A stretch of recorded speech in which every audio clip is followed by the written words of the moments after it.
Dobar dan svima, moje ime je Vladan Sretenović i pokušat ćemo na ovaj način da kratkim, da kažem, predavanjem i kratkim formama u nekom serijalu na jedan najbolji mogući način i najzanimljiviji mogući način dočaramo što je moguće više o crnogorskoj kinematografiji, istoriji iste i da kažemo o svetskoj kinematografiji, ono što bi recimo moglo biti edukativno i zanimljivo vama koji sa druge strane gledate. Nadam se da će vam ovo biti zanimljivo i u slučaju da vam se svidi, naravno, čitav serijal možemo i produžiti u budući. Tema, da kažem, prvog ovog serijala i prve ove kratke forme je uopšte kako je kinematografija došla u Crnu Goru. Neću vas opterećivati sa klasičnim detaljima koje možete uvek naći na internetu i edukovati se kako je uopšte nastala kinematografija i pokretne slike filma. Ono što mislim da je zanimljivije u ovom trenutku je dočarati kako u Crnoj Gori nastaju prvi bioskopi. Pa evo, vrlo jednostavno. Kao što znate, u regionu, u Srbiji, u kafani kod Zlatnog krsta u Beogradu je bila prva filmska projekcija. Vrlo brzo, da kažem, 5,5 meseci posle prve filmske projekcije na svetu koja je bila u Parizu. Nakon toga 1908. nastaje prvi crnogorski kinematograf.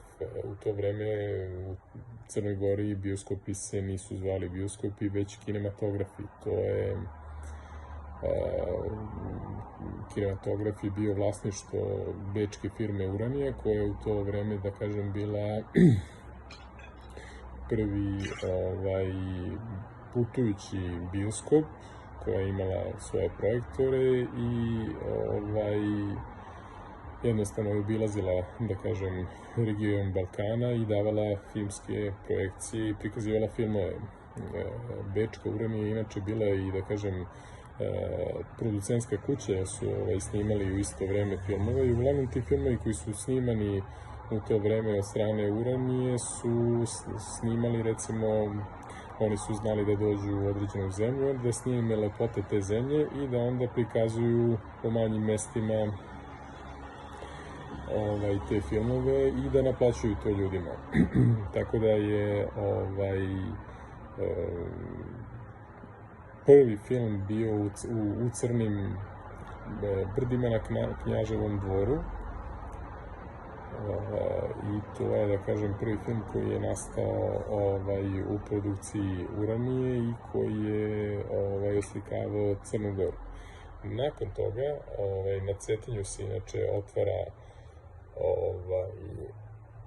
prvi crnogorski kinematograf i ono što je možda kuriozitet i zanimljivost, da je crnogorski u to vreme poslovni čovek, trgovac Petko Pajović, da bi jednostavno privukao da ljudi dolaze u njegove kafane, njegove objekte koje je imao u svom vlasništvu, stavio kinematograf, to je bioskop, i u to vreme je prikazivao filmove i naravno naplaćivao, uzimao profit od svega toga, a kao svojevrsna zanimljivost je bio bioskop u okviru svega toga. Inače, Cetinje i Nikšić su, da kažem, jedina dva grada koja su tada u periodu pre rata imala bioskope i to se tako zadržalo praktično do početka rata i do završetka rata, Drugog svetskog rata. Nakon toga dolazi naravno period Titove vladavine i formiranje prvih filmskih preduzeća. Ono što je, recimo, zanimljivo takođe je da je prvo filmsko preduzeće koje je formirano upravo bilo Lovćen film. Lovćen film je u to vreme formiran u Budvi i zahvaljujući radu na produkciji filmova i ulaganjem u produkciju dva filma koje su bile, da kažem, politički nepodobna, to preduzeće je zauvek blokirano i doživalo je fijasko u to vreme, jer je i zatvoreno, pošto je snimalo politički nepodobne filmove. Naravno, nakon toga u drugim delovima Crne Gore su takođe otvoreni bioskopi i tako je sve bilo do kraja, da kažem, i 90. godina. Da je manje više u okviru kulturnih centara, to jest i velikih gradova tipa Podgorice, to jest Titograda, tada su postojali bioskopi, naravno Bugla imala svoj poznati bioskop i da kažem prvi iskorak u moderni svet bioskopa je dolaskom privatne firme Ste Cinemas u Podgoricu u okviru Delta City-a 2008. godine,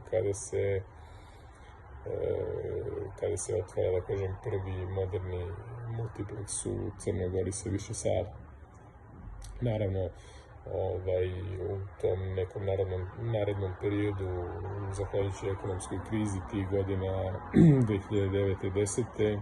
dolazi do transfera vlasništva na austrijsku firmu Cineplex i nakon toga u Podgorici ostaje Cineplex kao jedan od, da kažem, prvih modernih multipleksa i 2015. se otvara Karnu Cineplex, naš matični bioskop u Budvi sa 4 sale, koji je takođe, da kažem, jedini bioskop koji je stvarno domaći i pravi crnogorski. Eto, nadam se da vam je ovo bilo zanimljivo. Sledeći put ćemo nešto drugo pričati u filmovima. Do tada vidimo se. Pozdrav!